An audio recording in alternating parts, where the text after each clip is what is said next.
Hello everyone, I'm Tetyana Pitik, a PhD student at Niels Bohr Institute in Copenhagen. And in this video, I'm going to talk about the production of high-energy neutrinos from relativistic jets responsible of the extremely energetic phenomena known as long gamma ray burst. What I'm going to say is based on this publication by me, my supervisor Rene Tambor, and Maria Petropoulou. The first keyword of this talk is long gamma ray bursts. These are basically very intense flashes of gamma rays observed to be isotropically distributed in the sky, which last for a few tenths of seconds and emits energies of order of 10 to the 52 ergs. This huge energy make them the most powerful events occurring in our universe. They are widely accepted to have collapsing massive stars as progenitors. Indeed, various associations with time-wasting supernovae have been established. They present extremely irregular light curves, as you can see here, with the minimum variability timescales going from milliseconds to tens of seconds. And finally, for what regards their energy spectral distributions, these are mainly non-thermal. And the main functions that are used to feed the data are represented by single or broken power laws with or without a cutoff. Sometimes also the presence of a thermal black body component is required to feed better the data. And this large diversity, both in the light curve and the spectral shapes, makes it very difficult to characterize their intrinsic properties in a unique way. And this leads necessarily to consider different theoretical scenarios to interpret the data. This is also the reason why, as of today, in the GRB field, there are still many open questions. And here I list just the main ones. The first one regards the jet composition. Indeed, we don't know what is the composition of the jets producing most of the GRB we observe. And so it is uncertain the mechanism responsible for the dissipation of energy. For the matter-dominated outflows, relativistic shocks are the answer, whilst for magnetically dominated jets, magnetic reconnection operates. And finally, the process through which particles emit radiation is still subject to be debated. And unfortunately, the GRB electromagnetic spectra alone cannot provide us with all this information. This is partly due to the difficulties in performing gamma ray spectroscopy, but also to the poor statistic due to the low number of gamma ray photons detected.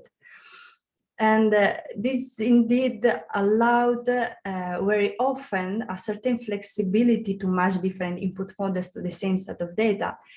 And this is obviously a problem. And the question whether we can use another messenger to diagnose the jet mechanism arises naturally, I would say.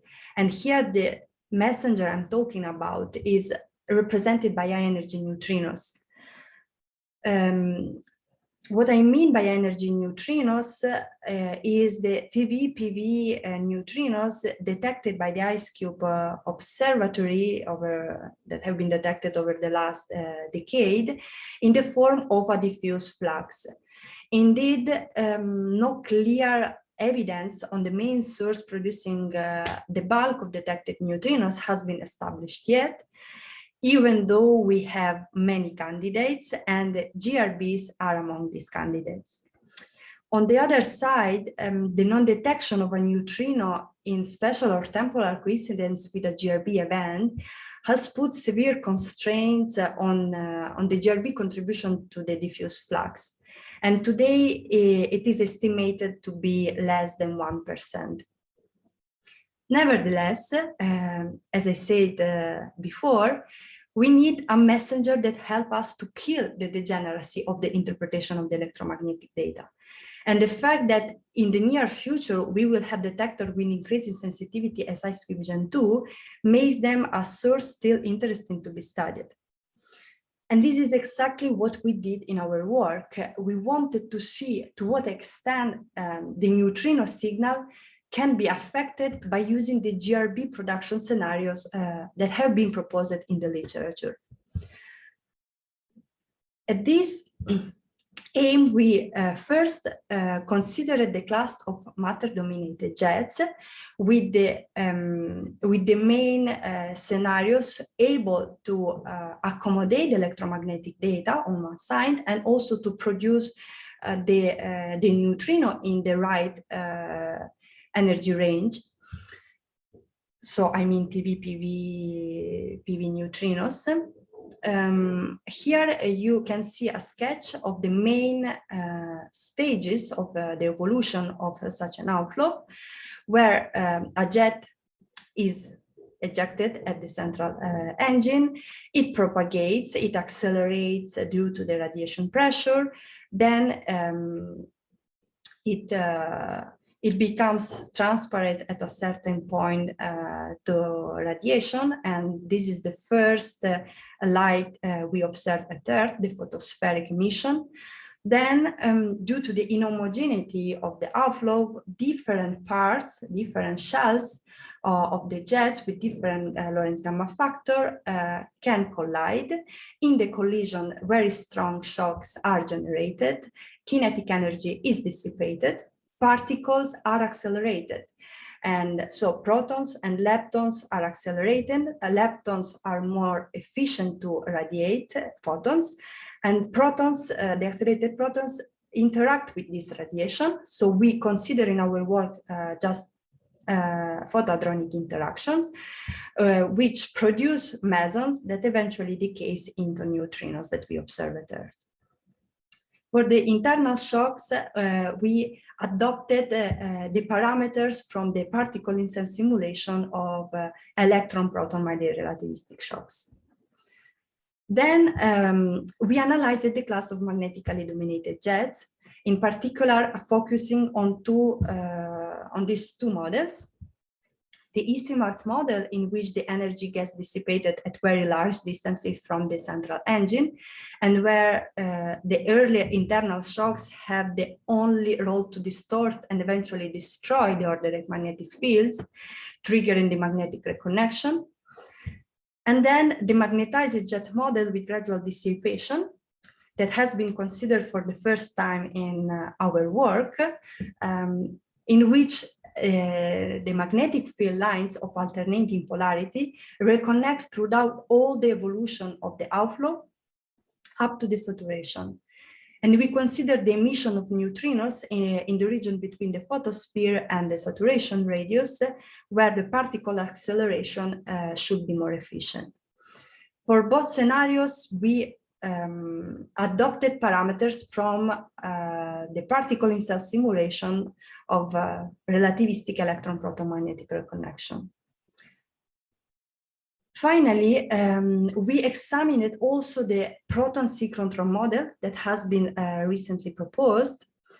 A sample of GRBs for which X-ray, gamma rays, and optical data were available has been analyzed in this work, and it has been established that a common presence of a new break in the spectra. This allowed the data to be well fitted with a single component represented by a double working power law, with the spectral indices that were compatible with synchrotron emission. Nevertheless, the proximity of such a break to the energy peak seems to challenge a leptonic interpretation.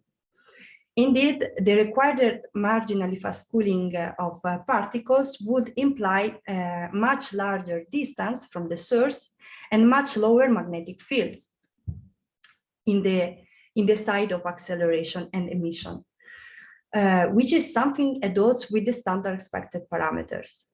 And this is why Ghiselin et al. Invoked this hadronic model for interpreting data. We considered the sample of GRB that they have studied, and from the measured parameters, we inferred some source parameters, and checked what was the relative importance between the pi-gamma interaction and the synchrotron emission of protons. So in this scenario, leptons don't play any role. And what we found is that, as you can see in this histogram, is that this class of GRBs represent relatively poor emitters of neutrinos. Of course, the parameters, since there is a free parameter, it can be varied, and this conclusion may even change. Finally, in order to make a fair comparison among all the studied scenarios, we took some common parameters, and considering a certain rate of GRBs per year, we computed the stacking flux for each case of study. And as you can see from this plot, the variation in the neutrino flux arrives up to 3 orders of magnitude, whilst the energy peak ranges over 4 orders of magnitude. And these are the sensitivity curves of IceCube and the projected sensitivity of IceCube Gen 2. But this has been done for fixed parameters.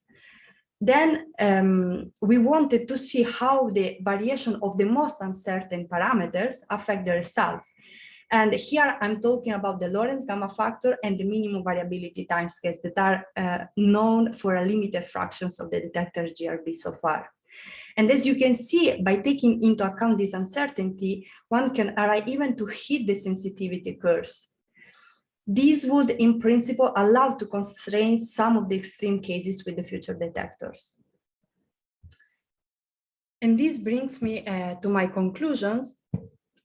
So we have seen that different GRB production scenarios lead to very different neutrino energy distributions, and how this would allow to constrain some of the electromagnetic models in case of a successful detection, of course. And it becomes clear how important it is to take into account different jet models for unbiased Stacker searches of neutrinos. Finally, the main caveats one should bear in mind here is that since none of the considered jet models can account for all the observational constraints, a population study as well as the distribution of the parameters for each considered model may further affect the expected quasi-diffuse flux. So a more detailed study is required, and this is something we plan to do in the future. In the meantime, thank you for your attention.